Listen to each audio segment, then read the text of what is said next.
we're still down on the bay front of Erie, but we moved away from Bicentennial Tower down toward the marina. As you can see, there are beautiful boats back behind us here, and there's the city of Erie. There's the city of Erie back behind us, and State Street again. So we hope you're enjoying your tour of Erie with us. And I hope that when you read our books and we are talking about Erie, you'll have at least a little bit more... A better visual of what we're talking about. Yeah. That was a helicopter, potentially... No, he's not going... I thought maybe he was... There's a hospital right down here, but that's not where he's going. Okay, so one of our viewers... That's kind of funny. Our viewers. One of our viewers, not our readers. We have viewers. One of our viewers asked us, and she's obviously also a writer, asked us to talk a little bit about show, don't tell. Yeah. And we're going to probably have to add some stuff to this, but yeah. So basically, there's a time and a place for everything. So sometimes you do want to tell. So first of all, don't believe any of the people who tell you never, never, never tell, because sometimes you have to do that. No, if you're writing a screenplay, that makes sense. You're not going to be having someone narrate it, and so everything has to really be shown. Exactly. But that's a good rule of thumb as far as I'm concerned. But again, we have telling in some things like Grey's Anatomy, right? Right. Because but you they have the that voiceover, narration, the narrator. But the whole thing is with showing takes up more space. Okay, so showing, you definitely want to use showing when it's something very important. For example, don't tell me your heroine or your hero has PTSD. Show me. Show me. There are plenty of things happening in that person's life that you can use to illustrate the fact that they have PTSD. Don't tell me your hero has nightmares. Wake me up with him in a cold sweat, grasping for the covers or whatever. Show it to me. And the reason for that is way more powerful. Right, and you really connect that character then with the reader because they can understand it. When I wrote Briar Hill Road, the heroine is taking care of a loved one who's passing. I don't want to give the story away, but she's exhausted. And it's not just exhaustion from being up at night and checking on them. It's that kind Emotional. of just overwhelming, everything's falling apart. And there's a scene where she's like talking and like lifting her tea and it never quite gets to her lips.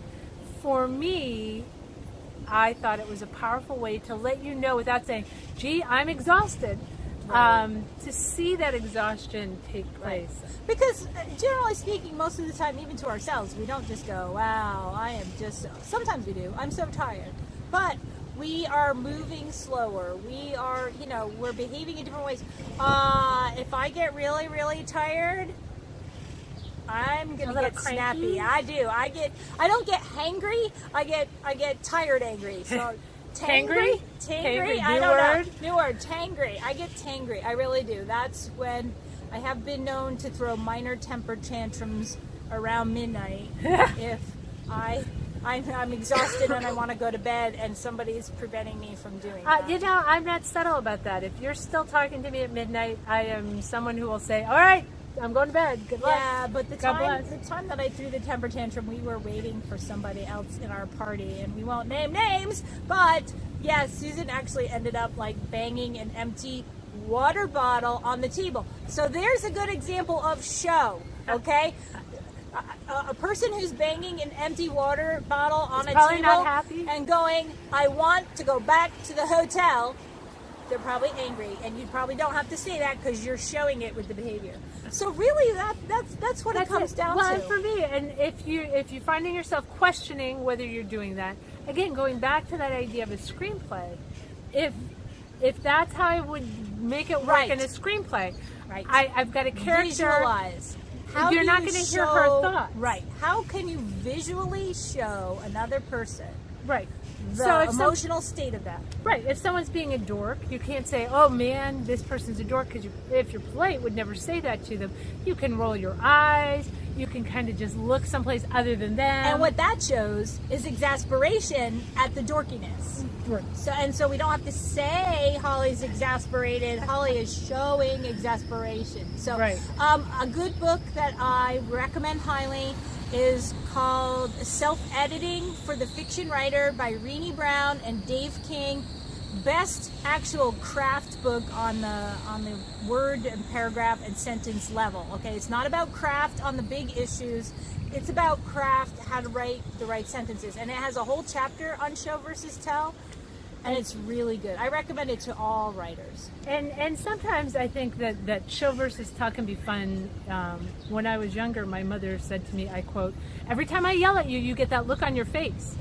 And so the next time she yelled at me, I smiled. I smiled the entire time. I might be a bit of a smart. I think that might have Just ticked a little. her off more. Oh, I'll bet you than the other phase. It absolutely did, and I laughed my hiney off for days over it because she was so frustrated that I was smiling. I said, "No, but you said I couldn't Don't get make that the face." look. I couldn't get that look on my face, so I didn't." So Right. again, I showed her. Yep. I didn't have to tell her. I Bo- just body language. Body language is really what it's all about. So I hope that helps the person who originally asked the question, and I hope that helps everybody else. If you want more detail, hey, feel free to hit Holly or I up in an email because we'd be happy to explore it further with you. So, all right. Thank you very much. Hope you're enjoying the Bayfront tour. and we'll see you next time.